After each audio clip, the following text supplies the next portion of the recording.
Lors de mon intervention au congrès de management de projet sur le thème du self-leadership, j'ai intitulé celle-ci « Le self-leadership pour être acteur stratégique ».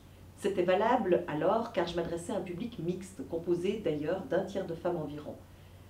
Aujourd'hui, c'est actrice stratégique que je vais employer, car l'objet de mon message est d'amener les entreprises à utiliser le self-leadership comme levier pour dynamiser le positionnement de leur cadre féminin en actrice stratégique de l'environnement très demandeur qui les entoure en entreprise, désireuse de se démarquer. Pour illustrer mon propos, je vais uniquement me baser sur les expériences d'accompagnement qui comprennent en fait 3 types de groupes. Il y a des groupes exclusivement féminins, des groupes mixtes avec une minorité de femmes et des groupes mixtes avec une majorité de femmes. Je n'estime pas pouvoir tirer une tendance de ces accompagnements en matière de comportement des participantes en fonction de la composition du groupe. Par contre, j'aimerais tout de même partager avec vous le fait que j'ai remarqué de manière flagrante les traits suivants.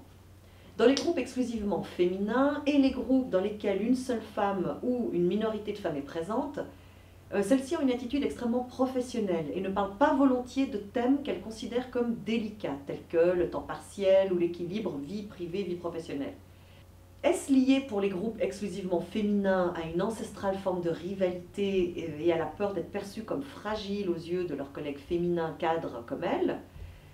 J'ai assisté à une situation, par exemple, où une participante qui allait se marier dans un futur très proche n'a invoqué qu'en dernier recours ce point lorsqu'on fixait les dates de rencontre et que l'une d'elles ne lui convenait pas, pour cause. Dans les groupes où elles sont minoritaires, est-ce lié à la crainte d'être mal perçues par leurs collègues masculins?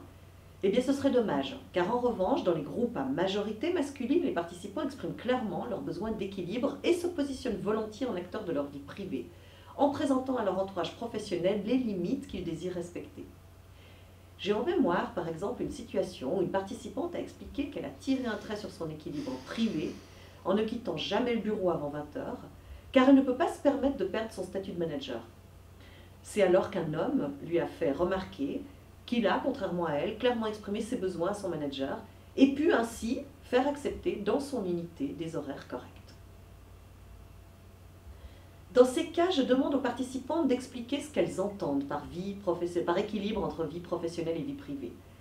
Le plus souvent, je suis surprise de voir qu'elles ne demandent qu'à être un peu plus respectées dans leur rôle de mère, notamment lorsque un de leurs enfants est malade, ou encore de pouvoir faire une partie de leur travail à la maison. Par exemple, à partir du bureau à 17 h ou 18 h et pouvoir traiter certains sujets de 21 h à 23 h chez elles au lieu de rester jusqu'à 20 h.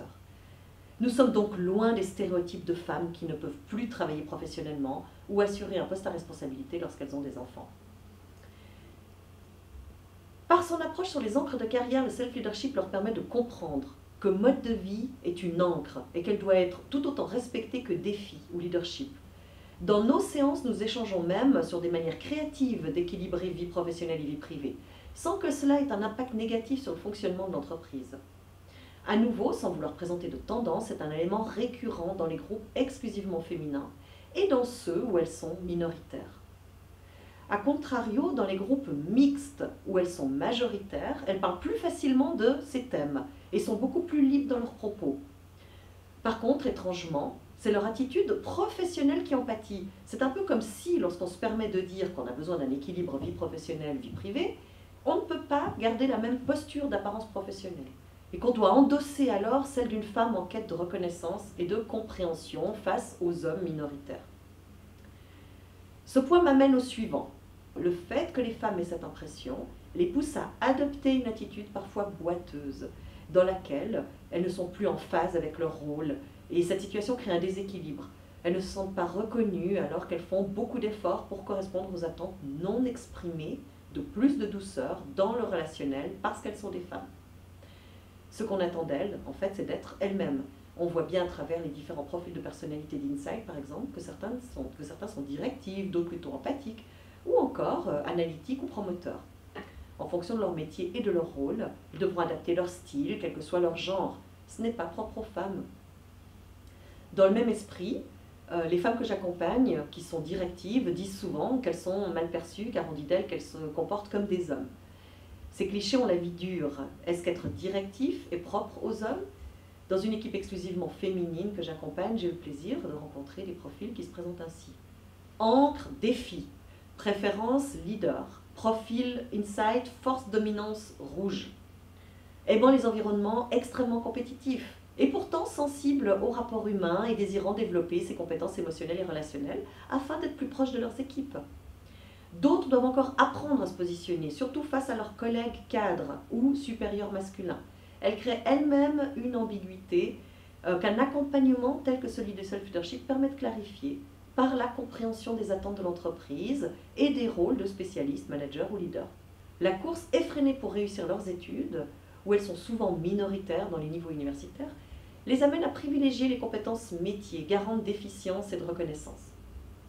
Une fois en poste, il leur est souvent difficile de demander de l'aide, car elles ont peur d'être perçues comme incompétentes, craignant de faire faux. En fait, elles ont le sentiment de ne pas avoir droit à l'erreur. Lorsqu'elles atteignent les sphères du management ou des postes de direction, elles réalisent qu'elles devraient développer leurs compétences relationnelles et émotionnelles, car, comme nous l'avons dit précédemment, elles associent souvent ce besoin en développement de compétences sociales au fait qu'elles sont femmes, et non à celui que c'est leur poste qui le demande. Le self-leadership leur permet alors de réaliser qu'elles sont amenées à développer ces compétences au même titre que leurs collègues masculins. Le partage d'expérience est alors riche et permet de replacer un équilibre dans cet a priori et de procéder à un développement de la personne et non du genre. Ou alors, s'il s'agit de genre, eh bien celui du genre humain.